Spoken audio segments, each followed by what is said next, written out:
and it is my pleasure to welcome the Honorable Karen Mills. She was sworn in April 6, 2009, as the 23rd Administrator of the U.S. Small Business Administration.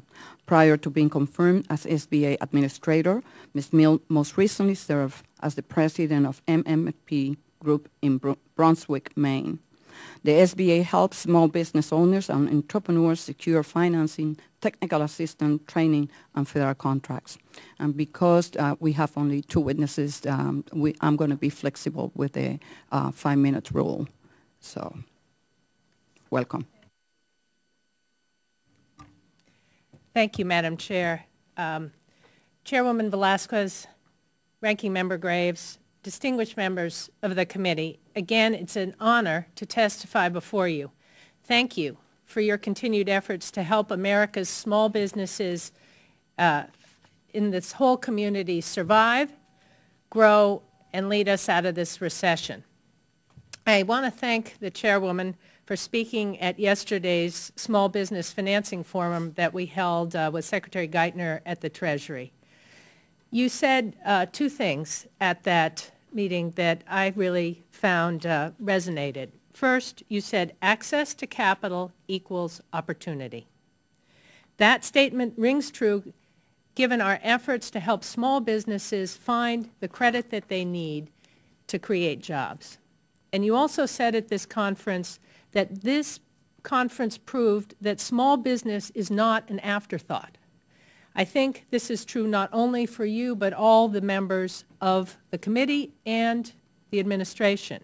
With the help of this committee, we're ensuring that SBA programs provide maximum value to small business owners. At the same time, and this is really the subject that we're here on today, we are committed to ensuring that taxpayer dollars are spent wisely, transparently, and effectively with proper risk management and oversight. Recovery Act is a strong example. As a result of the 90% guarantee and the lowered fees in our 2 flagship programs, we've engineered a turnaround in SBA lending. Briefly, the SBA has supported more than $14 billion in lending to small business since the Recovery Act was passed, with recent months at levels that we have not seen since 2007. We're above the 2008 mark. Weekly loan volumes have risen 75% compared to the weeks before the Recovery Act was passed. And we have here in the back this report card that we described with these numbers. But most importantly, we have 1,250 lenders offering SBA loans who had not made a loan since October of 2008, and about half of them had not made a loan since 2007. And this means more points of access to capital for our small businesses, which is an important priority for us. So I want to thank the committee for all that you did to work to pass the Recovery Act. Our feedback from entrepreneurs, from small business owners, the lending community has been extremely positive. As the chairwoman may have heard yesterday, the lenders said that these loan enhancements help provide a critical lifeline for small businesses that are having trouble finding credit. We are going to continue to monitor these programs using a robust risk management framework that we established under the rules of the Recovery Act. More broadly, the team at the SBA continues to address outstanding and emerging areas of risk in a systematic way, and we are focusing on the very helpful recommendations of the GAO and of RIG. I'm pleased to say one of the things I committed to you last time is that we're going to take all of those recommendations and work through them. We have reduced open findings from our Inspector General by 47% over the past 18 months. And in the past quarter alone, we've reduced the number of overdue open recommendations from 97 to 53. Taking this very seriously. We're pleased also to announce, to have our new Inspector General on board, Peggy Gustafson. Her work will help to continue to ensure that the SBA is transparent, it's efficient, and it's meeting the needs of America's small business. In addition, the SBA remains committed to strengthening our lender oversight activities to eliminate fraud, waste, and abuse and mismanagement. Given the exposures our loan guarantees represent to the taxpayers, my team's goal is to ensure that we have robust credit risk management system that includes oversight and portfolio monitoring.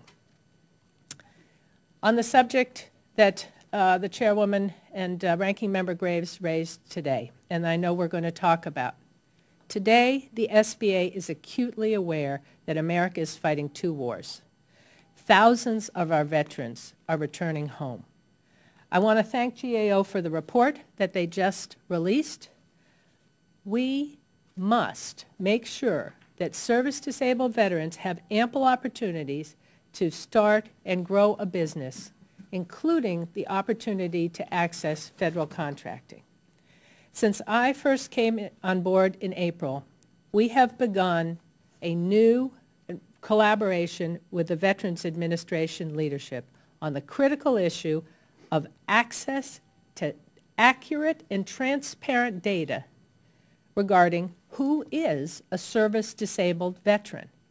Both the SBA and the Veterans Administration have made this a top priority. Second, we're working to make sure there's accountability in this program. It's a subject we're going to talk about today. The 10 businesses described in this report have already been referred to RIG. And make no mistake, if they are found to be non-compliant, they will be debarred. Overall, we will continue to work with the VA to ensure that we have a system that works for veterans and is responsible to taxpayers. Finally, per the Chair's interest at our last hearing, I just want to mention that we sent 3 reports to Congress regarding our efforts with disaster preparedness and assistance, the Disaster Recovery Plan, the 2009 Annual Report on Disaster Assistance, and the reports on major contracts awarded as a result of federal contracts awarded as a result of major disasters. I should also mention that we've held 2 disaster trainings for our field staff. And on a related note, we released and heavily promoted, and I personally spent a long time promoting an H1N1 flu preparedness guide. It's been very well received by thousands of small business owners. It describes how they make a plan for their business in case they have an issue with H1N1. Overall, my vision is that the SBA will continue to operate in a way that will meet the expectations of Congress, small business, and the American taxpayer. I look forward to working with the distinguished members of this committee to make that happen, and I welcome any questions, concerns, and comments about any of our programs or efforts.